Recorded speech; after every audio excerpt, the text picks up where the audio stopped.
Hello, friends. 2022 is coming to a close. It is the end of the secular year, and 2023 will be open momentarily ahead of us. And I'm so excited about this place between worlds, right at the edge of things. Did you ever notice that at the edge of a forest and a meadow, it is just teeming with life? This is where the dynamic happens.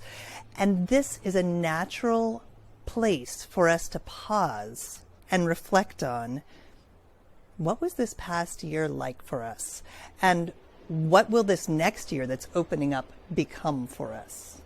Oh my gosh, it's so exciting. Actually, one of the skills in the Core Alignment with Joy series is this satisfaction of closure.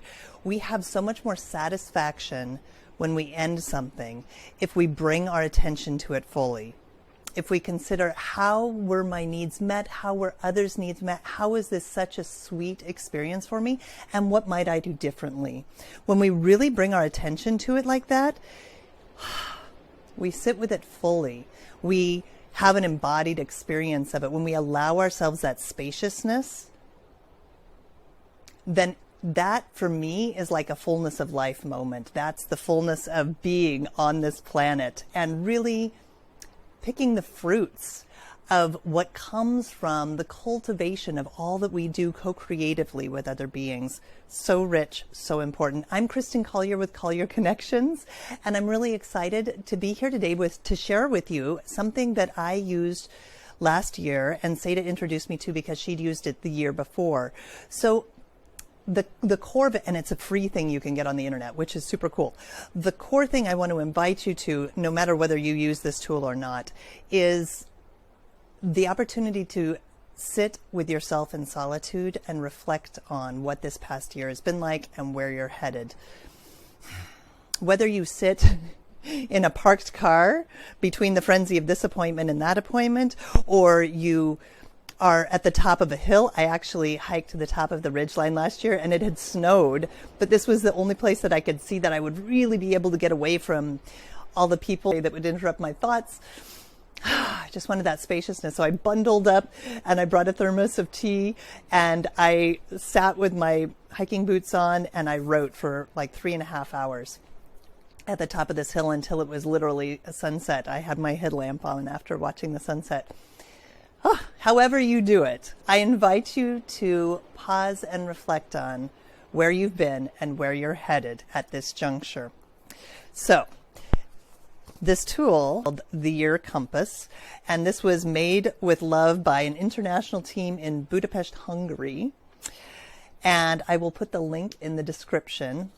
This tool has in it the questions, because the questions are everything, right? When we're reflecting on ourselves, that's why it's so important in relationship. And actually, it's super cool now that I think about it. Here's this team, this international team who's put this together, and we are really interacting with them. We're co-creating with them because they're bringing us to reflect on our lives in new ways, just by the format that they have included. So last year's looked like this, kind of roughly, and here's their explanation for why is this good for me. Planning your year is a good habit.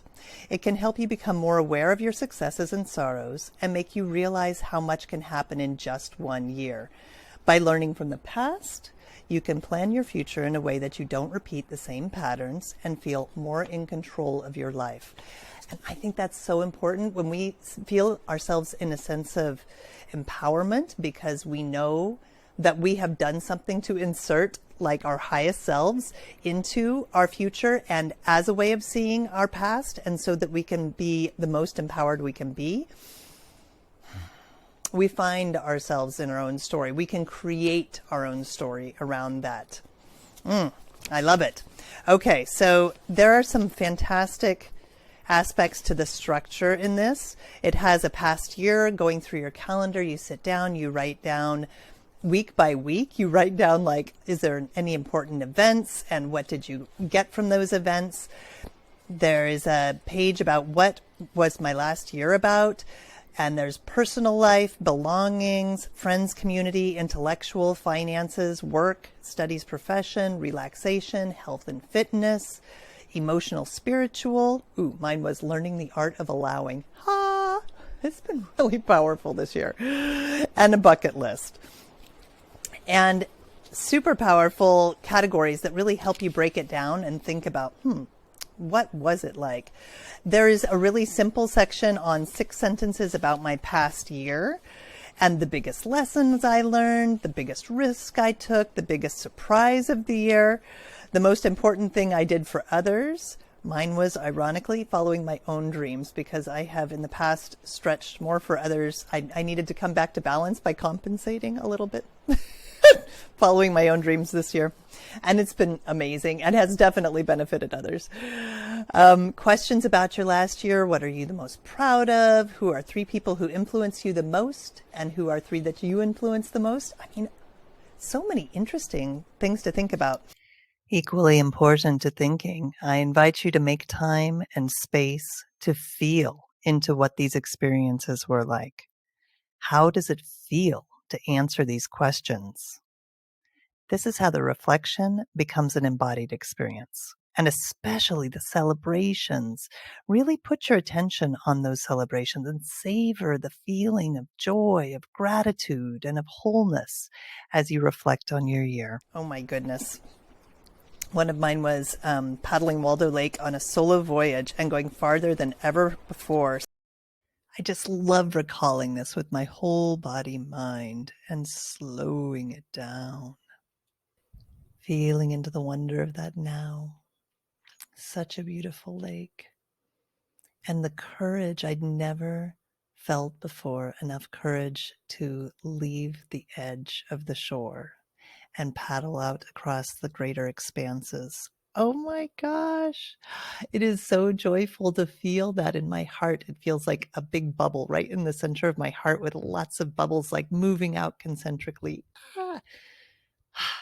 And now back to the compass. So you have your biggest accomplishments, and there's a section, whole page on forgiveness. Anybody you want to forgive, and a whole page on letting go. The year ahead, and for mine, at the top of the list was that the YouTube would launch and be successful, beautiful, meaningful, authentic, and will contribute. This is, by the time you watch this, I think this will be maybe the 24th episode in. I'm so immensely grateful for the channel so far and for the co-creativity that we're bringing to it together, because the inspiration I get from you are things that I use in my future YouTubes. So please let me know if this is useful too.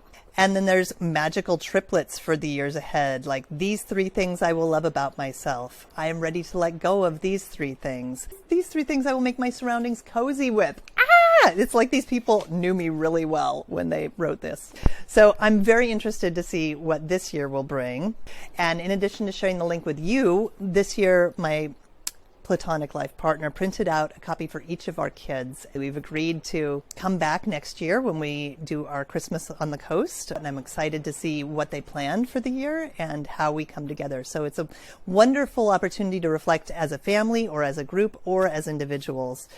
And I want to invite you again to the Core Alignment with Joy series. We're starting live in January, and one of those precious practices is the satisfaction of closure. And I hope you got a sense from this video what kinds of ways you might find greater satisfaction in closing any chapter of your life, whether it's a class or a trip. Oh my gosh, when the kids were little, I used to ask them to come home, and before they did anything else, I would give them a couple pieces of binder paper and a pencil, and they would write all about the entire trip from their perspective. And now we have those years later to pair with pictures. If I get to it, I'm going to get to it. Maybe I'll put that in my list of things to do for this year. Anyway, the satisfaction of closure is so powerful of a way to step into and embody what we have accomplished, what we've been through, what we're working on. And I look forward to hearing from you what you're going through, what you are working on, what you're excited about in the coming year. So please leave a comment. And if you enjoyed this video, like, share, subscribe. Would love to see you here again. And I just, again, deeply appreciate your companionship, your community, and your inspiration. Have a wonderful day and a wonderful new year if you're celebrating that in any way, and we'll see you next time.